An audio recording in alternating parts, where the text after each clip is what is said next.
하시며 바른 길 가게 하시니 의지하고 따라가리 주 예수. 예수는 나의 힘이요 내 소망 되시니 이 세상을 떠나갈 때 곧 영생 얻으리. 한없는 복을 주시고 영원한 기쁨 주시니 나의 생명 나의 기쁨 주 예수.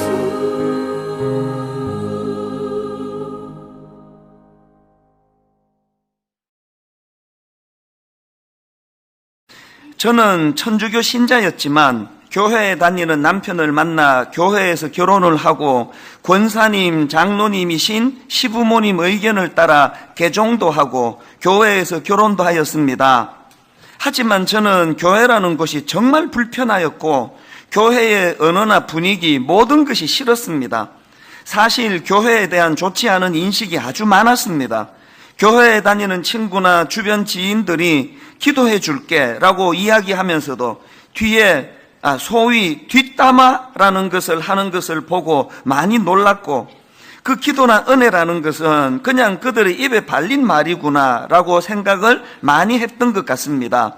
시부모님들의 교회에서도 전도니 통성기도니 은혜니 복음이니 하는 것도 모두 저를 불편하게 하는 것들이었고, 사람 모으기 같은 활동 같은 느낌도 많이 받아서 늘 교회의 예배 시간이 불편했고 어떻게든지 시부모님들만 아니면 피해가고 싶은 순간들이었습니다.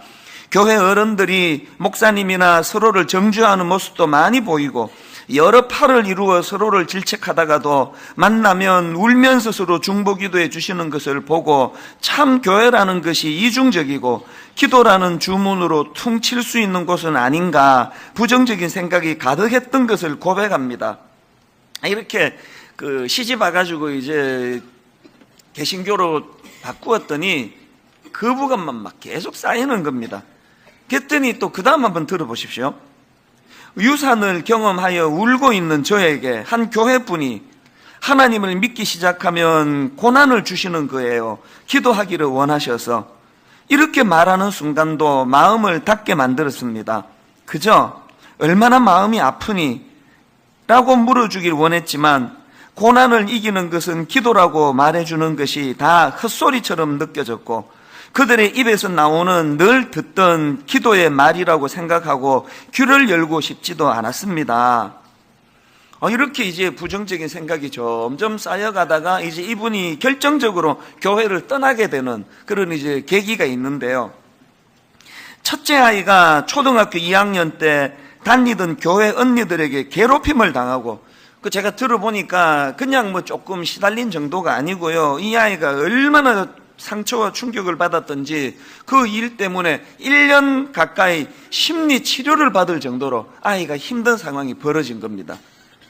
저는 다시는 교회에 가지 않겠다고 다짐했고 시부모님께도 결혼하고 처음으로 단호하게 말씀드렸습니다. 교회 안 다녀서 죄 받으면 할 수 없는 거라고, 그런 거 가지고 죄를 주시는 분이라면 믿어서 뭐 하겠냐고 모진 말도 했던 것 같습니다. 아이 일에, 남편 회사 일에 예수 믿으면 평강이 넘친다더니 평강은 무슨, 이런 말을 만나는 사람마다 했던 것 같습니다. 저희 아이 눈에서 밤마다 고통의 눈물이 쏟아지는데 제 마음속에는 정말 화가 가득 차기만 했습니다. 그리고 교회를 3년간 나가지 않았습니다. 교회에 가라고 하실까봐 시댁도 잘 나가지 않았던 시간이었습니다. 이게 참 가슴 아픈 이야기 아닙니까? 그렇게 교회에 상처받고 교회를 떠난 지가 3년이 됐는데 대반전이 일어나는 내용이 그 다음부터 펼쳐지는데요. 그런데 어느 날 첫째 딸이 저보고, 엄마, 내가 기도가 하고 싶은데 교회에 나가면 안 될까? 내가 기도가 하고 싶고 교회에 가고 싶어 했습니다. 교회는 무슨, 교회의 교자만 들어도 짜증이 나는구만. 그랬는데 지금 생각하면 참 이상한 일이 일어났습니다. 그 말이 며칠이고 머리에 맴돌았습니다. 교회, 교회, 교회. 그래서 솔직히 아무 생각 없이 딸 기도 한번 한다는데 뭐 하고 분당에서 제일 유명한 교회가 어딨냐고 누구에게 물었더니 분당 우리 교회 이야기를 하대요. 그래서 한번 가봤습니다. 아이 기다리는 동안 잠깐 기다리는 거지 뭐 하면서요. 저는 이찬수 목사님에 대한 사전 정보도 없고 관심도 없던 사람이었고 교회에서 사용하는 모든 단어가 불편했던 사람이었는데 정말 이상한 경험이었던 것 같습니다. 예배 전 찬양 하나를 듣고 그 다음 찬양 하나를 더 듣는데 마치 막힌 하수구가 뚫리는 기분처럼 목에 있는 불편한 가시가 나오는 것 같은 기분의 눈물이 몇십 분 동안 펑펑 쏟아졌습니다. 남편이 창피해할 정도로 울었으니까요. 얼마나 눈물이 나든지 내가 왜 울고 있지? 하는데 정말 그 찬양, 목사님의 말씀, 마지막 축도 몸에 쏟아 부어지는 느낌이 들었습니다. 얼마나 울었는지 모르겠습니다. 그날로부터 이제 1년이 되어 가네요. 전에 부정적으로 여겼던 기도해 줄게라고 했던 교회 다니던 친구들의 마음이 지금 내가 저 사람을 위해서 기도해 주고 싶은 것과 같은 마음이었던 것은 아닐까, 이런 생각이 드는 요즘입니다. 화면에 비춰지는 울고 계신 성도님들을 보면 저도 모르게 주님, 저 사람도 울고 있습니다. 저와 같이 우는 마음일까요? 저 눈물에 함께 그저 계시기만 해주세요. 저분을 위해 기도합니다 라는 생각을 예배당에서 하고 주님도 그래 주시지 않을까 하는 마음으로 기도를 하게 됩니다. 설교에서 말씀하셨던 주변 사람들도 모두 나를 위해 기도해 주는 것 같은 느낌, 저도 매주 받는답니다. 제가 그렇게 하고 있으니까요. 그렇게 믿고 또 그 믿음이 저에게 힘을 줍니다. 1년 동안 목사님의 설교를 듣고 찬양대의 찬양을 듣고 울고 하며 교회 분들이 은혜라고 말씀하시는 것이 이런 것이구나 생각하고 예배는 사건이라고 하신 말씀이 무엇인지를 느끼게 됩니다. 예배 드리고 펑펑 울고 돌아 나오는 길에 이렇게 내가 여기에 나와서 하나님을 만난 것일까? 정말 꼭 누군가 여기로 나를 불러준 기분이 든다라는 생각을 오랫동안 했답니다. 제가 왜 이 글을 프린트해가지고 여러 번 읽고 밑줄을 긋고 그랬을까요? 여러분, 우리가 익숙해서 하는 한마디 하나, 우리는 익숙해서 뭐 사람이 다 그러지 뭐 그러면서 뒷담화하는 그 하나에도 한 영혼이 실족해서 교회를 떠날 수도 있다는 거, 이게 저에게 무겁게 들렸기 때문이에요. 너무 쉽게 우리가 기도해 드리겠습니다. 그 유산한 자매에게 하나님이 고난도 주시는 거예요. 우리는 쉽게 던지는 그 말이지만 그 한마디에도 상처를 받을 수 있다는 거, 그러니까 이런 것들이 저에게 참 많은 생각을 하게 해주었기 때문입니다. 그래서 제가 이걸 프린트해가지고 여러 번 반복해서 읽었는데, 여러분, 제가 그렇게 읽으면서 내린 결론이 뭔지 아십니까? 교회는 결국 영적인 공동체라는 겁니다. 교회는 결국 하나님이 일하셔야 상처도 치유를 받고 회복도 일어나고. 한번 생각해 보세요. 그 어린 딸이 교회에서 왕따 당해가지고 안 그래도 그 교회가 싫던 차에 세상에 그 1년 가까이 심리 치료를 받아야 될 정도로 딸이 상처받아 밤마다 울고 있는 그 모습을 보고 그렇게 울분이 쌓여가는 이 성도, 이 자매님을 어떤 사람이, 어떤 인간이 그 마음을 회복시킬 수 있겠냐고요. 그랬는데 여러분, 단번에 그 목에 가시가 나오는 것 같은, 또 막힌 하수구가 뻥 뚫린 것 같은, 그래서 몇십 분을 이 자리에 앉아 눈물을 흘리면서 그 지난 상처가 치유가 되게 하는 이 일을 도대체 누가, 어느 인간이 할 수 있겠냐는 거예요. 하나님이 하시는 거거든요. 하나님이 한 번 그 자매 마음을 어루만져 주시니까 그 3년 동안 마음에 쌓여있던 그 뻥 뚫려지는 치유가 일어날 수 있다면 교회는 영적인 공동체여야 된다는 겁니다. 그래서 저는 창립 15주년을 맞은 오늘 우리 모두가 외쳐야 될 구호가 있다면 다시 예수 그리스도, 다시 예수 그리스도. 사도행전 3장에 나오는 성전 미문에서 구걸하는 그 장애인을 상상해 보셨습니까? 날 때부터 장애를 가지고 태어나서 본인 힘으로는 생계를 유지할 수가 없어서 그렇게 성전 미문에서 구걸하며 생계를 연명하던 그 가련한 그 불쌍한 한 인생을 누가 그토록 기쁨이 넘치는 인생으로 바꾸어 줄 수 있겠냐고요. 사도행전 3장 8절에 보니까 뛰어서서 걸으며 그들과 함께 성전으로 들어가면서 걷기도 하고 뛰기도 하며 하나님을 찬송하니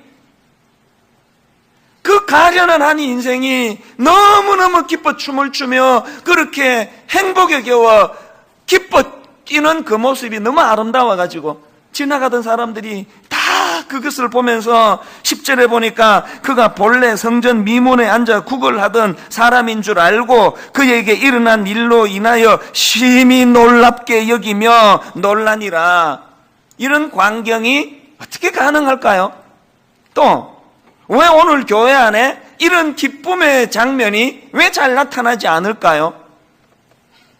결국은 은과 금은 내게 없거니와 내게 있는 것 곧 예수 그리스도의 이름으로, 그 예수 그리스도의 이름으로 그 장애인에게 다가갔기 때문에 그 장애인에게 그렇게 기뻐 춤을 추게 만드는 동력을 제공하신 분은 우리 인간이 아니라 예수 그리스도의 이름이라는 거예요.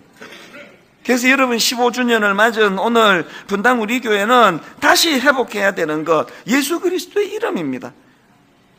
오늘 본문을 제가 이런 관점으로 살펴보려고 오늘 본문으로 택했는데요. 오늘 본문은 이름이 베데스다라고 하는, 이 베데스다라는 이름을 가진 한 연못 주변에서 일어난 일이에요.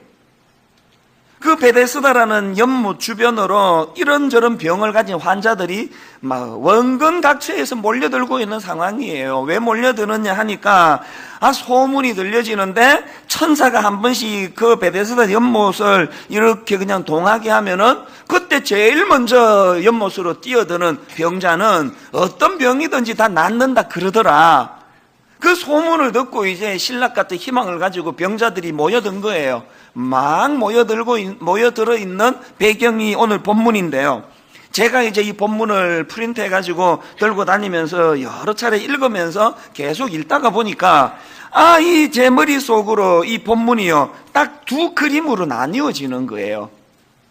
한 그림은요 예수님이 계시지 않는 베데스다의 모습이고 또 다른 한 그림은 예수님이 계신 베데스다의 모습이더라고요. 예수님이 계시지 않는 베데스다의 모습은 어떤 상황입니까? 살벌하게 짝이 없습니다. 모두가 다 경쟁자예요. 그리고 모두가 다 상처가 치유가 되지 않을 정도로, 그래서 서로가 같은 병을 앓고 있으니 참 동병상련으로 서로를 위로해 줘야 되는데 하나도 없었을 거예요. 다 적이에요. 다 라이벌이에요. 저것들 때문에 내가 고침을 못 받는다. 그래서 울분이 쌓여가는 곳이에요. 여러분 참 이게 흥미로운 게요, 이게 원어로 보면 베데스다라는 이 못 이름 자체가요 자비의 집이라는 뜻이에요. 이름은 자비의 집인데 예수 그리스도가 빠져버린 베데스다는 무자비의 집이에요. 자비 없습니다. 나 살고 봐야지. 오늘 본문을 제가 가만히 들여다보다가요 그 당시 그 예수님이 안 계신 베데스다 주변의 분위기가 어떠한가를 감지할 수 있는 구절 하나를 발견했는데 5절 6절 한번 보시겠습니까? 거기 38해 된 병자가 있더라. 예수께서 그 누운 것을 보시고 병이 벌써 오래된 줄 아시고 이르시되 내가 낫고자 하느냐? 그랬더니 이렇게 반응합니다. 7절 병자가 대답하되 주여 물이 움직일 때에 나를 못에 넣어주는 사람이 없어 내가 가는 동안에 다른 사람이 먼저 내려가나이다. 자, 지금 예수님은 그 병자 내면의 상태를 물으신 거예요. 네 마음이 어떠니? 네가 낫기를 원하니? 그랬더니 그 병자가 자기 내면의 상황을 설명하는 게 아니라 내가 낫기를 원하면 무슨 소용입니까? 아무도 나를 도와주는 사람이 없는데 튀어나오는 게 울분이에요. 이 병자의 대답 속에 지금 그 베데스다 목가가 얼마나 경쟁심에 찌든, 그리고 그 경쟁에서 낙오된 사람들의 상처, 이것이 묻어나는 이야기입니까? 이게 예수님 계시지 않는 베데스다 목가의 풍경이에요. 여러분, 오늘 교회, 예수님이 역사하시지 않는 교회는요, 딱 이 모습이에요. 교회가 살벌하게 짝이 없고 병원에 육신적인 연약함을 가진 분들이 고침받으러 가시듯이, 교회는 영적으로 정신적으로 이런저런 아픔과 상처를 가지고 오신 분들이 모여있다 보니까 그분들이 치유가 잘 안 되면은 교회만큼 복잡한 데가 없습니다. 세상에 그냥 양상이 복잡해요. 그래서 막 상처를 주고받고, 교회가 또 참 희한한 공동체인게요. 교회는요, 상처 주는 사람은 하나도 없어요. 상처 받는 사람밖에 없습니다. 이 중에 여러분 누구에게 교회에서 상처 준 적 있으면 손 들어보세요. 아무도 없어요. 교회는 놀랍습니다. 이 중에서 교회에서 사람들한테 상처받아 본 적이 있는 사람 손 들어 그러면 다 드실 거예요. 다. 이 교회란 데가 참 희한한 데 아닙니까? 여러분, 베데스다가 이름은 자비의 집인데 예수님 계시지 않으면 무자비의 집, 경쟁의 도가니, 경쟁에서 낙오된 사람들의 상처를 양산하는 곳, 그렇게 되는 것처럼 교회가 그래요. 얼마나 교회에서 상처를 많이 받는지 몰라요. 아까 그 편지 읽어드렸던 자매님 보세요. 그렇기 때문에 여러분, 이제 창립 15주년을 맞은 오늘 예수님이 계시지 않는 베데스다가 무자비의 집이었지만 거기에 예수님이 나타나셨을 때 대반전이 일어난 것처럼 이제 분당 우리 교회 15주년을 맞이해서 다시 예수 그리스도.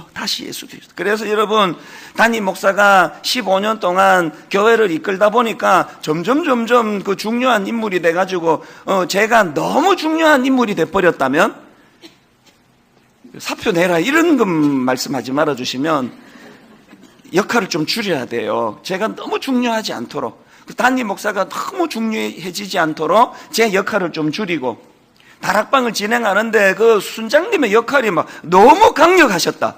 그러면 순장님들이 좀 영향력을 줄이시고, 장로님들 영향력을 좀 줄이시고, 그렇게 제가 제일 많이 줄여야 될 거예요.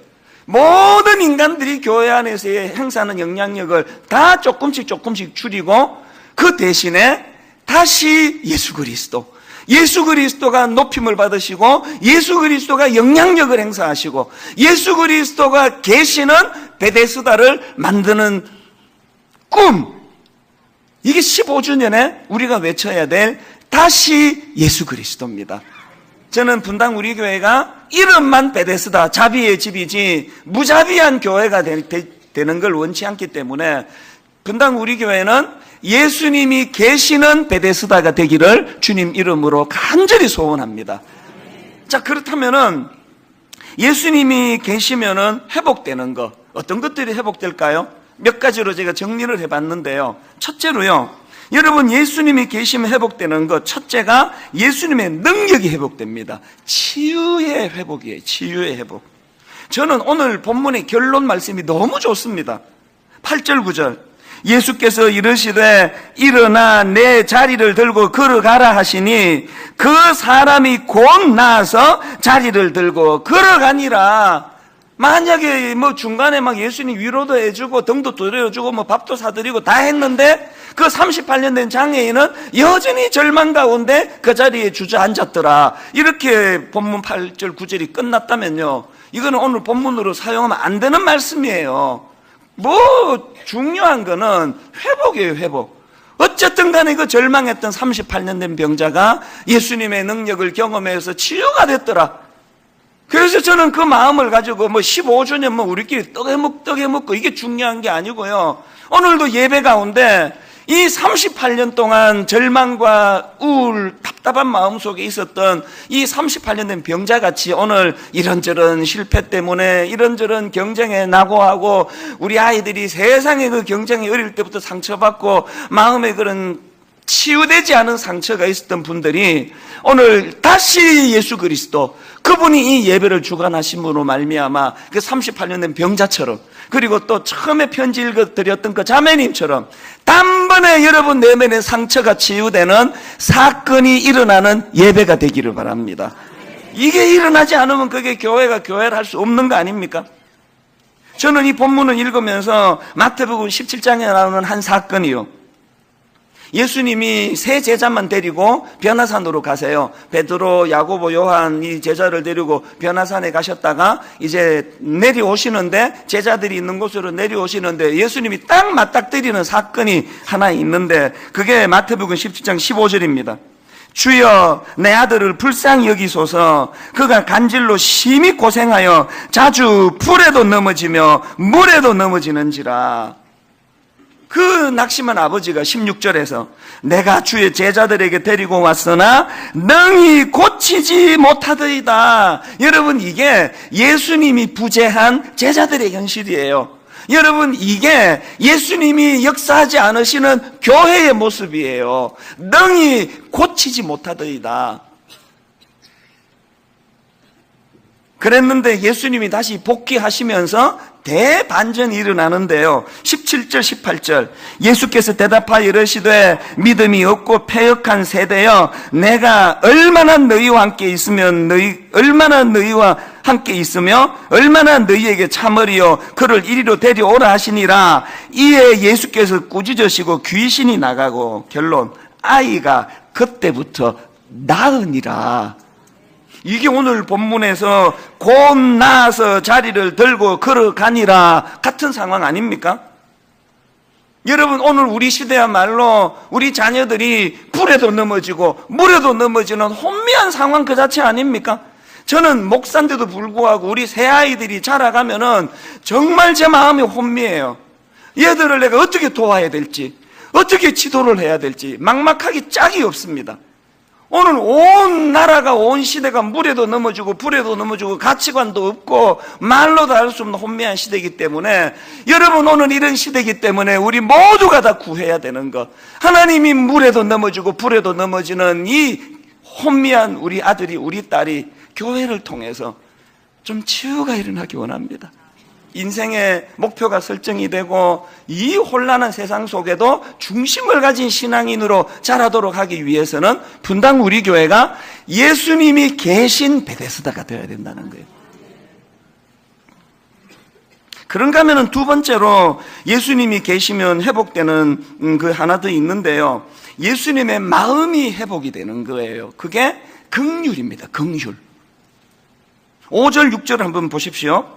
거기 38해 된 병자가 있더라. 예수께서 그 누운 것을 보시고 병이 벌써 오래된 줄 아시고.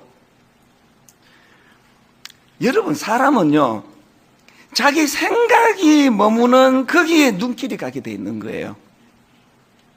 제가 자꾸 이 피부에 뭐가 이렇게 가렵고 그래서 이거를 이렇게 긁으니까 이게 자꾸 도돌도돌한 게 일어나요.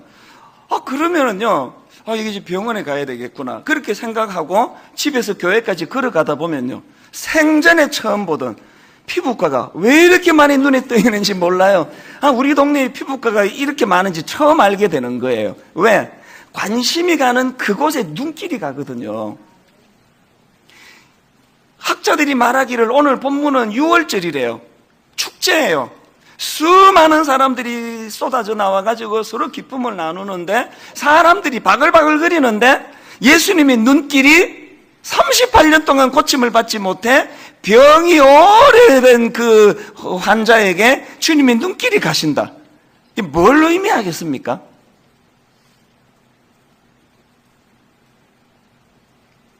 교회 안에 다시 예수 그리스도, 예수님이 회복이 되신다. 그러면 교회가 어디로 눈길이 가야 되는 겁니까? 또 이게 영적인 부분이기 때문에요. 분당 우리 교회가 뭐 얼마나 건강한 교회인지, 또 여러분 각자가 뭐 저 집사님이 저렇게 열심히 애를 쓰기는 하는데, 그러나 그 내면의 영적인 상태는 아무도 몰라요. 저게 뭐 신용을 하는 건지 진짜 가슴이 뜨거운 건지는 아무도 몰라요. 잣대가 하나 있습니다. 예수님이 머무시는 그 눈길, 예수님이 머무시는 그곳에 그 집사님 눈길이 머물면 성령 충만한 거예요. 예수님이 지금 그 수많은 군중들 사이에서 이 가련한, 이 불쌍한, 고침받지 못해 세상에 대해 원망하는, 아무도 나를 도와주는 이가 없습니다 하는 그 한 병자에게 주님의 눈길이 머무셨다면 뭘 반성해야 되는 겁니까? 설교자로서 저는요, 가끔씩 그렇게 상처를 받아요. 지난주에도 그런 일이 있었는데요. 제가 지난주에 그 세월호 유가족, 그 세월호 아이들, 그 PD 수첩을 보니까 어른들의 그 탐심으로 그냥 이 어린 애들이 수학여행 가다가 목숨을 잃었는데, 애들이 그 죽기 전에 나 꿈이 있는데, 난 살고 싶은데, 그 절규를 제가 나누었더니요, 억장이 무너지는 이야기가, 이찬수 목사가 선거운동을 했대요. 선거운동을. 얼마나 낙심이 되든지 오늘날 여러분, 이 설교자가 불신당하는 시대. 저는요, 우리 집사람 누구 찍는 거에 대해서도 간섭 안 하는 사람이에요. 자기가 기도하면서 정한 걸 내가 뭐하러 이래라 저래라, 저 딸 누구 찍겠다는 것도 제가 토한다는 사람이에요. 너무나 강단이 불신을 당하는 시대에 대해서 설교할 의욕이 안 생기더라고. 설교할. 어떤 사람은 저보고 진보라 그러고, 어떤 사람은 저보고 보수라 그러고. 15년 동안 내가 내 성향을 한 번이라도 드러냈다면 저는 하나님의 종이 아닙니다. 양심을 걸고 하는 이야기예요. 강단은요, 그 목사 정치 성향 드러내는 데가 아니라고 저는 믿거든요. 신앙의 언어를 선포하는 게, 지난주 설교를 듣고 여러분이 기도하면서 그 후보가 1번이구나, 그 후보가 2번이구나, 그 후보가 3번이구나, 그건 여러분이 결정하는 일이거든요. 강단에서 선포하는 거는 신앙의 언어예요. 예수님의 눈길이 38년 된 고침받지 못한 그 절망하는 그 한 사람에게 마음이 가 있다면, 이게 뭐 정치적으로 또 사회적으로 경제적으로 이게 뭐 효과가 있는지 없는지 그건 나 잘 모르지만, 강단에서만큼은 예수님의 심정을 전해야 되는 거 아닙니까? 이런 의미에서 저는요, 요한복음 11장에서 그 이해가 안 되는 그 대목을 하나 옛날에 제가 발견했었는데요. 그게 뭐냐 하니까, 예수님이 너무너무 사랑하는 그 나사로 죽어버렸어요. 예수님이 너무 안타까우셔서 이제 현장으로 가셨는데요. 요한복음 11장 33절부터 한번 보십시오. 예수께서 그가 우는 것과 또 함께 온 유대인들이 우는 것을 보시고 심령의 비통이 여기시고 불쌍히 여기사 이르시되 그를 어디 두었느냐? 이르되 주여 와서 보옵소서 하니, 그 다음 보세요. 예수께서 눈물을 흘리시더라. 이 진짜 이상한 거 아닙니까? 왜? 조금 이따 예수님 지금 살려주실 거거든요. 금방 살려주셔요, 금방. 그러면 예수님이 씩 웃으셔야 되는 거 아닙니까? 아이고, 이것들이 몰라가지고 내가 살려줄 건데, 울고 자빠졌네. 내가 살려줄 건데. 그러면 혼자 씩 웃으셔야 되는 거 아닙니까? 당신이 지금 살려주실 거면서 그 죽은 나사로를 보고 왜 우시느냐고요. 그건 처음에는 이해가 잘 안 되더라고요. 이게 뭐지, 이게? 이게 뭔 것 같으세요, 여러분은요? 지금 예수님은요, 나사로라는 특정한 그 인물을 보시면서 뭘 보시느냐? 저렇게 그냥 하나님을 지멋대로 떠나가지고 그 탕자처럼 지멋대로 인생을 영위하다가 틈만 나면 저렇게 가슴 아픈 일을 겪고 틈만 나면 억장이 무너지는 그 죽음의 공포를 극복하지 못하는 그 인생들에 대한, 그 가련한 인생에 대한 주님의 긍휼하심 아닙니까? 그 주님의 우리를 향하신 그 긍휼하심이 있었기 때문에 나사로를 살려줘야 되겠다, 그 마음이 동기가 생겨나시는 거고, 오늘 저와 여러분을 십자가로 구원해 주시는 십자가의 자리까지 가는 너무 엄청나서 도대체 믿어지지가 않을 정도로 안 믿어지는 그 일을 감행하신 게 그 주님의 긍휼하심 아닙니까? 교회는 그 우리의 상함을, 우리의 아픔을, 그 사랑하는 오빠가 죽고 사랑하는 지인이 죽어 눈물 흘리는 그 인생에 대한 그 애틋한 마음을 갖고 계시는 우리 주님의 긍휼하심. 교회가 이거 빠지면 이게 무슨 교회입니까? 저는 오늘도 꿈꾸어요. 정말 나라를 사랑하는 건강한 진보가 이 안에 많기를 바라고요. 정말 눈물이 있고 따뜻한 보수가 이 안에 있기를 바라고요. 그 진보와 보수가 자기가 옳다고 믿는 그 믿음을 가지고 서로 어떤 때는 경쟁하고 어떤 때는 협력하면서, 왜 우리나라는 이런 일이 좀 잘 안 일어날까요? 예수님이 이 교회에 회복의 은혜가 일어난다면 긍휼이 회복이 돼야 돼. 그 수많은 그냥 이 부자도 있고 건강하고 뭐 서울대 들어가고 이런 사람한테는 별로 눈 안 줘도 잘 살아요. 오늘도 여기 저 구석진도 울고 있는 분이 계실 거 아닙니까? 3년 동안 교회를 안 나갔다가 지금 처음으로 그 딸이나 교회 가고 싶다 그래서 여기 와 앉아 있는 어떤 분이 계시다면, 이 교회 왔더니 모두가 다 나 위에 기도해 주는 것 같다고. 그 당신은 진보입니까? 보수입니까? 내 편이네요. 적이네요. 이게 교회입니까? 이게? 여러분, 이게 교회입니까? 예수님이 회복이 되면 그 수많은 군중들 가운데 우는 그 한 사람, 연약한 그 한 사람, 그래서 나사로를 살려내시고 안 내시고의 문제가 아니라 그 인생에 대한 긍휼히 여기는 마음, 분당 우리 교회 이거 회복되면 좋겠어요. 전 이런 점에서요, 내가 존경하는 분들이 계시는데 경조부예요. 경조부. 제가 어쩌다가 발인 예배 인도하러 장례식장에 가보면은요, 그 발인 예배는 주로 새벽에 드리잖아요. 한결같이 그 나와서 세상에 그 새벽에 교회 신디를 갖다 놓고 반주를 하고 찬양을 불러드리고 그 함께 우는 그런 분들을 보면, 분당 우리 교회 구호가 함께 울고 함께 웃는 분당 우리 교회지만 함께 우는 에 초점이 들어가면 좋겠습니다. 그래서 여러분, 저는 오늘 한 가지 그 부탁을 드리고 싶은데요, 다락방에 참석하셔야 돼요. 다락방에. 여러분, 다락방 가셔야 돼요. 이렇게 한번 예배 드리고 이거 아니에요. 공동체예요. 다락방에 가셔야 돼요. 그리고 이번에 또 교재를 새로 만들었는데, 지금까지는요 제 설교를 가지고 교재 만들고 설교를 제공했는데 이거 빼라 그랬습니다. 설교가 자꾸 중요해지면 안 될 것 같아서 성경 읽으면 되는데 설교 안 읽어도 돼요. 여러분들이 예습하셔야 돼요. 예습. 다락방 가시려면. 그리고 더 중요한 거, 가정을 오픈하셔야 돼요. 가정을. 요새 자꾸 그 집 오픈은 안 한다 그래가지고 그 스타벅스 가가지고 다락방 하는 사람들이 있대요. 가정을 오픈해야 돼요. 뭐 우리 집은 누추해서 그래서 오픈하는 거예요. 그래서 그 가정을 오픈해서 아이들 머리에 손을 얹어 축복을 하고 가정을 오픈해야 돼. 가정을. 분당 우리 교회가 예배를 통해서도 은혜를 누려야 되겠지만, 여러분, 우리 다락방 소그룹에서 서로가 서로를 위해 울어주고 손을 잡아주는 예수님의 긍휼이 회복되는 교회가 되기를 바랍니다.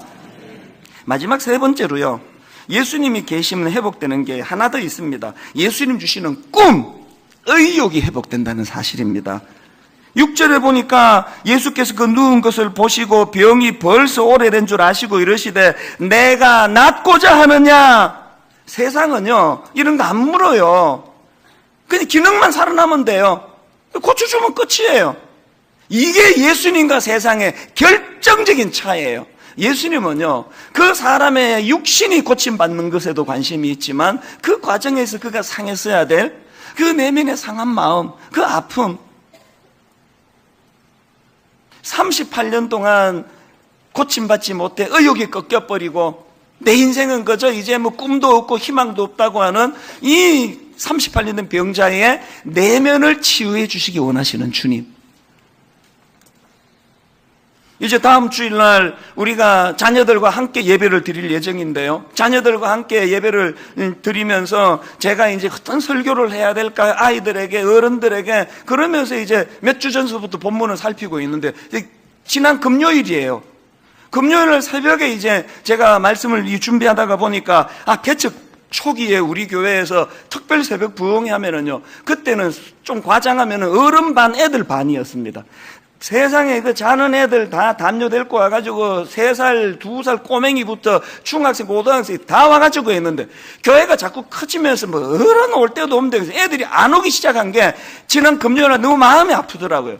옛날에 우리 특세할 때 애들과 더불어서 같이 불렀던 찬양 중에 지금 우리는 마음을 합하여 진정으로 찬양할 때니 모이자 하나 되자 우리가 갈 길이라, 중고등부 애들하고 불렀던 그 찬양이 너무 그리워지더라고요. 제가 그날 새벽에 검색을 했습니다. 저 찬양을 검색했더니요, 서울에 어느 교회가 나오더라고요.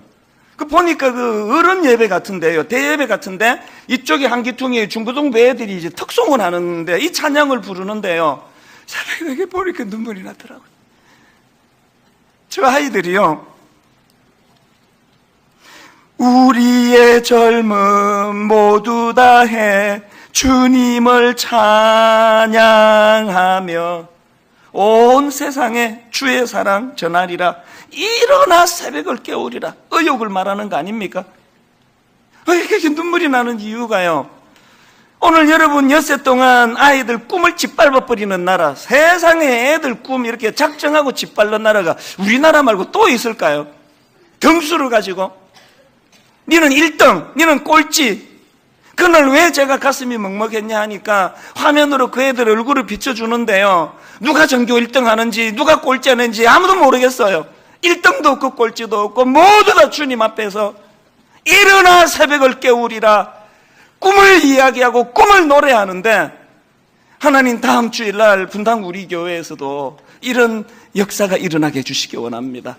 여러분, 제가 부탁이 하나 있는데요, 다음 주일날 예배 중에 부모님 편지 전달하는 시간이 있습니다. 이번 주 중에 여러분 아이에게 정성을 다해서 편지 써주시기를 바랍니다. 프린트로 해가지고 그 애 둘이면은 2장 복사해주고 자 이런 거 말고 한 아이 한 아이 정성을 들여서 그 아이의 마음을 어루만져 주실 수 있도록, 그 이번 화요일날 순장반에서 제가 부탁하려고 하는데요, 우리 순장들 보고 좀 헌금 좀 하라 그럴 생각이에요. 모금을 해서 다음 주일날 우리 전체 아이들 한 5,000명 된대요. 이 아이들에게 다 선물을 좀 전하고 싶거든요. 뭐 비싼 건 아니라도. 결론을 맺으려고 합니다. 여러분, 저는 오늘 3가지 말씀을 드렸습니다. 예수님의 능력, 치유가 회복이 돼야 되고요, 예수님의 마음, 긍휼이 회복이 돼야 되고요, 예수님 주시는 꿈, 의욕이 회복돼야 되고요, 무엇보다 중요한 것, 이것들이 회복되기 위해서는 예수 그리스도가 회복이 돼야 됩니다. 하나님, 이 교회는 예수 그리스도가, 십자가로 우리를 구원해 주신 예수 그리스도가, 그분의 능력이, 그분의 긍휼하심이, 그분이 주시는 꿈이 회복되는 교회 되기를 원합니다.